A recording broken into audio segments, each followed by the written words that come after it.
Halo semuanya, salam kenal. Perkenalkan, kami dari kelompok 3 ingin mempresentasikan materi bab 4 yang berjudul Cara Melakukan Perdagangan Luar Negeri. Di video ini kami akan menjelaskan tentang ekspor, barter, konsinyasi, package deal, border crossing, dan studi kasus. Simak terus ya video kami.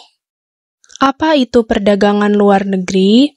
Menurut Lestari dan Setiawan, perdagangan luar negeri merupakan aktivitas perdagangan yang dilakukan penduduk dalam suatu negara dengan negara lainnya sesuai dengan kesepakatan bersama. Artinya, perdagangan luar negeri tidak hanya sekedar pertukaran barang dan jasa, tetapi juga melibatkan hubungan dan kerjasama antar negara yang saling menguntungkan. Pada awalnya, perdagangan luar negeri dilakukan dengan cara barter atau tukar-menukar barang dagangan. Namun, seiring perkembangan zaman, perdagangan luar negeri dapat dilakukan dengan berbagai macam cara, antara lain ekspor, yang terbagi menjadi dua, yaitu ada ekspor secara langsung, adalah penjualan dan pengiriman produk atau jasa langsung dari produsen ke pembeli di negara tujuan ekspor, tanpa melibatkan perantara di negara asal. Ekspor secara langsung dilakukan oleh perusahaan besar yang telah memiliki divisi ekspor tersendiri. Misalnya, perusahaan multinational corporation, yaitu perusahaan lintas negara yang memiliki banyak cabang di banyak negara.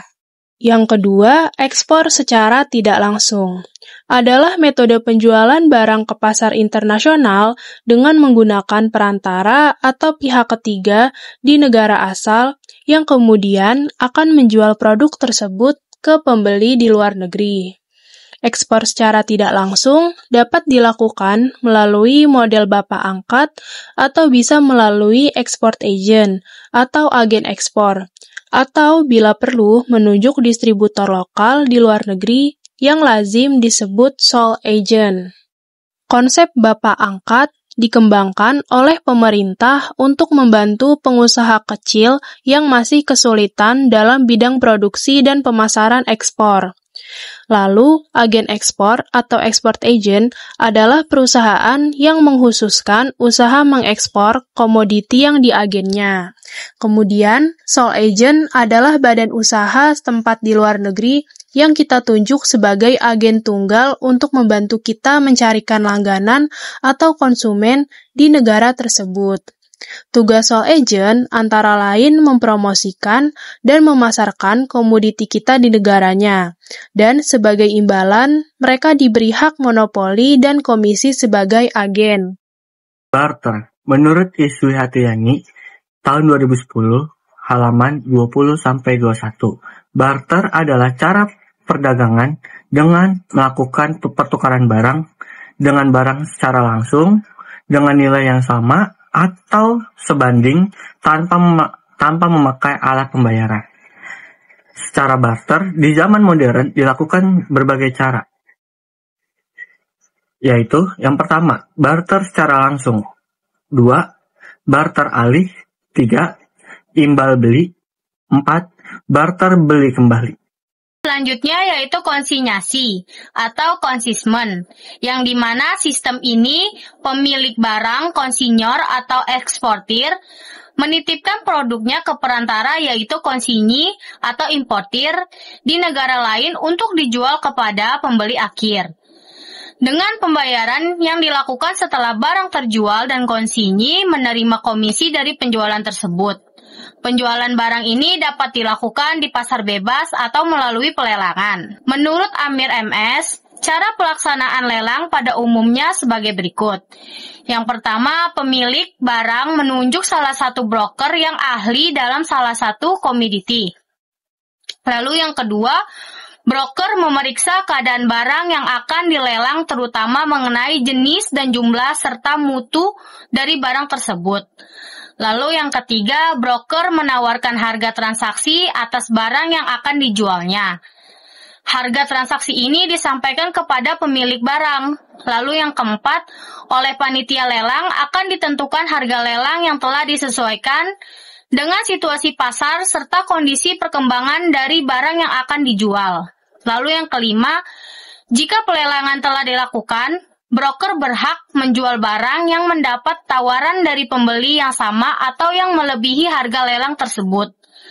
Lalu yang keenam, barang-barang yang akan ditarik dari pelelangan ini masih dapat dijual di luar lelang secara bawah tangan. Selanjutnya, package deal adalah kesepakatan dagang atau transaksi yang melibatkan penyelesaian sejumlah item atau barang secara bersamaan, bukan terpisah-pisah. Pemerintah seringkali mengadakan perjanjian perdagangan.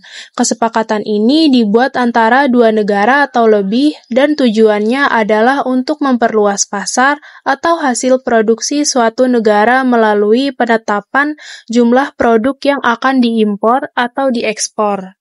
Border crossing. Perdagangan lintas batas yang dilakukan dengan membuat perjanjian perdagangan lintas batas atau border trade agreement yang ditandatangani oleh kedua negara. Tujuannya agar penduduk perbatasan dapat memiliki penghidupan yang layak dan untuk memenuhi segala kebutuhan hidup masyarakat perbatasan. Border crossing dapat terjadi apabila 1. Sea border, sistem perdagangan yang melibatkan dua negara yang memiliki batas negara berupa lautan. Perdagangan yang dilakukan dengan cara penyeberangan laut, contohnya Indonesia dengan Singapura. 2. Overland border, lintas batas darat, sistem perdagangan yang melibatkan dua negara yang memiliki batas negara berupa daratan.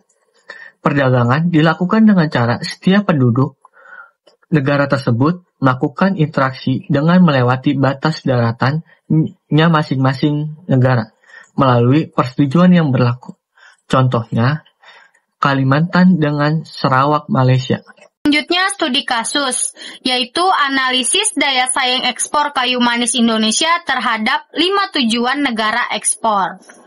Kayu manis merupakan salah satu komoditas rempah unggulan Indonesia yang memiliki potensi besar dalam perdagangan internasional. Indonesia dikenal sebagai salah satu produsen dan eksportir utama kayu manis dunia dengan negara tujuan ekspor seperti Amerika Serikat, Prancis, Belanda, Thailand, dan Malaysia. Meskipun demikian, daya saing ekspor kayu manis Indonesia ini mengalami dinamika yang berbeda pada setiap negara tujuannya. Dari tahun 2020 hingga 2023, volume ekspor kayu manis Indonesia ini mengalami tren fluktuatif. Faktor penyebabnya meliputi ketidakmampuan memenuhi standar mutu internasional, ketergantungan terhadap pasar utama seperti Amerika Serikat, dan tantangan logistik yang dipicu oleh pandemi COVID-19. Selain itu, ada kebutuhan mendesak untuk memperbaiki efisiensi rantai pasok, meningkatkan kualitas produk, dan memperkuat infrastruktur di daerah penghasil seperti Sumatera Barat dan Jambi demi menjaga keberlanjutan ekspor. Di sisi lain, analisis keunggulan daya saing menunjukkan bahwa Indonesia memiliki keunggulan komparatif tertinggi di pasar Prancis dan masih unggul serta kompetitif di pasar lain seperti Amerika Serikat dan Belanda. Meskipun posisi nasional tetap kuat, ketergantungan yang tinggi pada satu atau dua pasar utama beresiko mengancam stabilitas ekspor apabila terjadi dinamika pasar yang merugikan. Oleh karena itu, strategi diversifikasi pasar dan diferensiasi produk menjadi langkah penting untuk diambil oleh Indonesia agar bisa tetap bersaing dan mengurangi risiko dari perubahan kondisi pasar global yang semakin dinamis dan kompetitif. Nah, dari penjelasan yang sudah kami paparkan, dapat disimpulkan bahwa perdagangan internasional melibatkan berbagai sistem dan metode yang disesuaikan dengan kebutuhan dan kondisi masing-masing negara. Seperti border crossing. ekspor langsung dan tidak langsung, barter, konsinyasi, dan package deal yang dirancang untuk memudahkan pertukaran barang dan jasa antar negara. Sistem-sistem tersebut menegaskan bahwa kerjasama internasional memerlukan perjanjian, kepercayaan, dan pengaturan yang jelas agar dapat saling menguntungkan dan menjaga kestabilan ekonomi antar negara. Terima kasih yang sudah menonton video ini sampai akhir. Semoga informasi yang kami sampaikan dapat memberikan wawasan baru bagi kita semua. Jangan lupa untuk like, share, dan subscribe ya.